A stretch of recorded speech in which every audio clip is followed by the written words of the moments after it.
જય માતાજી મિત્રો, અમારા નવા વ્લોગમાં તમારું સ્વાગત છે।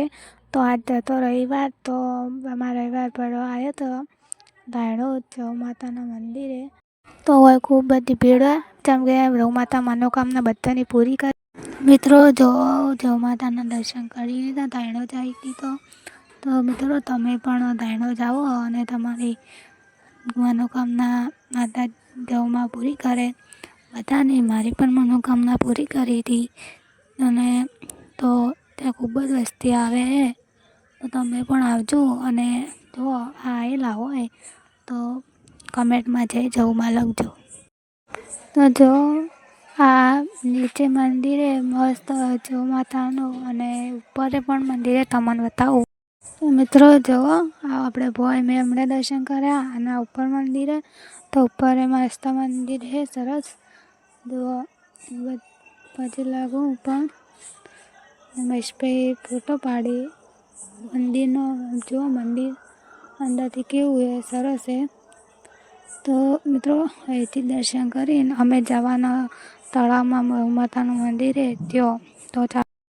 તો મિત્રો મેં તમને કીધું હતું કે અમે હવે દર્શન કરી લીધા હતા પહેલે, અને હવે તળાવમાં જવ માતાનું મંદિર છે નાનું, એનાથી થોડું આગળ અને તળાવ છે તેઓ મંદિર છે જવ માતાનું।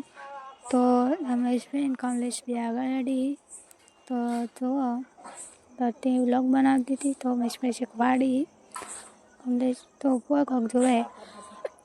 અને તમે પણ આવો ધાણોદ, તો તળાવમાં મંદિરે ઈકાન જાજો દર્શન કરવા। થોડું જ આગળ 2-5 મિનિટ જ થાય, તો જજો।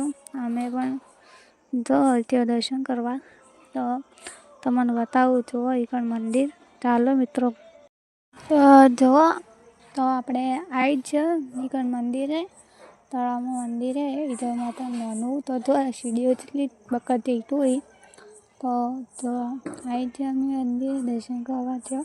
ડોશીમાં બેઠા હતા, ઈકાન મહેશભાઈ જેનો ઇતિહાસ લખતા હતા, પણ ડોશીમાં શરમ આવતી હતી, એટલે ડોશીમાં બતાવતો નહોતો કે મને શરમ આવે વિડીયો વ્લોગ બનાવતા હતા। એટલે મહેશભાઈ એટલે અહીંયા શરમ આવતી હતી બોલતા તે મોબાઈલમાં, તો એ બોલ્યા ના।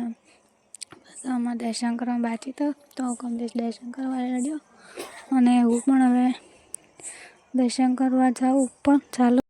તો જો હું દર્શન કરી લીધા, આટલું જ મંદિર છે તળાવની વચ્ચે જવમાનું જૂનું મંદિર। તો મિત્રો અમારી ચેનલને લાઈક, શેર, સબસ્ક્રાઈબ કરજો। એટલે અમારો વ્લોગ પૂરો થાય છે। જય